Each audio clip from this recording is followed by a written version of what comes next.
আসসালামু আলাইকুম খামারি বন্ধুরা, আশা করি সবাই ভালো আছেন। আজকে ছোট্ট একটা বিষয় আপনার সামনে উপস্থাপন করব। আপনার পাখির কখনো ঠান্ডায় আক্রান্ত হবে না, ঠান্ডায় ভুগবে না, কখনো ঠান্ডায় পাখি মারা যাবে না।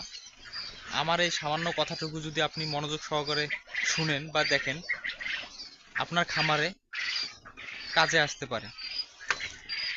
তো মূলত আমরা কোয়েল পাখি লালন পালন করলে আমাদের ভ্যাকসিন করতে হয়। ভ্যাকসিন করলে আমাদের পাখিগুলোর রোগ প্রতিরোধ ক্ষমতা বাড়ে। আপনারা রানীক্ষেতের ভ্যাকসিন করবেনই, তো তার সঙ্গে আপনারা ঠান্ডার জন্য, ঠান্ডার অনেকটাই কাজ করে মূলত আপনার পাখির কোয়েল পাখির মূলত ঠান্ডাটা বেশি আক্রান্ত হয়।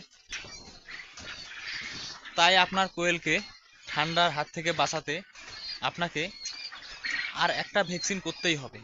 যদি আপনি ওই ভ্যাকসিনটা করতে পারেন, তাহলে আপনার পাখি কখনো ঠান্ডায় আক্রান্ত হবে না, আর ঠান্ডায়ও আপনার পাখি মারা যাবে না। বিশেষ করে কোয়েল পাখি বা মুরগি হোক, যেটাই হোক না কেন, আপনার ঠান্ডা থেকে বিভিন্ন রোগের আক্রমণ হয়। যেমন রানীক্ষেত, ব্রঙ্কাইটিস, গাম্বুরো, বিভিন্নটা রোগের উৎপন্ন হয়। তাই আপনার এদিকটা খেয়াল করতে গেলে আপনাকে নিশ্চয়ই ঠান্ডার একটা ভ্যাকসিন করতে হবে। আর ঠান্ডার যে ভ্যাকসিনটা হলো, এটা আপনার হচ্ছে ব্রঙ্কাইটিসের ভ্যাকসিন।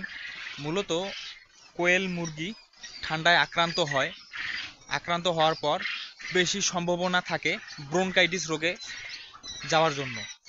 এই ব্রঙ্কাইটিসটা যাতে না হয় আপনার পাখি যদি ব্রঙ্কাইটিস যদি না হয়, স্বাভাবিক যদি ঠান্ডা থাকে, পাখি আপনার ঝিমায়, খাচ্ছে কম, ঝিম লাগি থাকে, আপনার পাখি কিন্তু মারা যাবে না।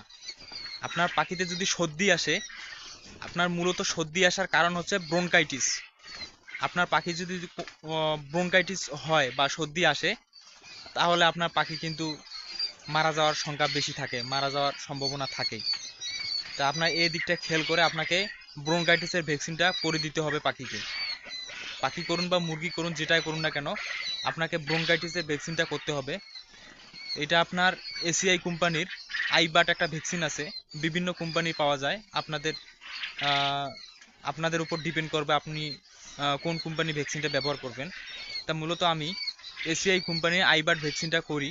এটা আপনার 3 মাস পর পর একবার একটা করে ডোজ দেই। আমার পাখি কখনো ঠান্ডাতে বেশি আক্রান্ত হয় না।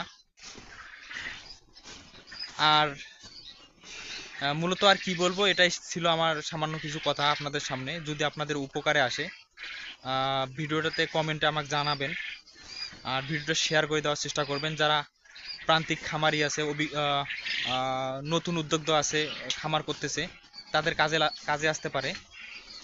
তো এটাই ছিল আমার কথা। ধন্যবাদ সবাই, ভালো থাকুন, সুস্থ থাকুন। আল্লাহ হাফেজ।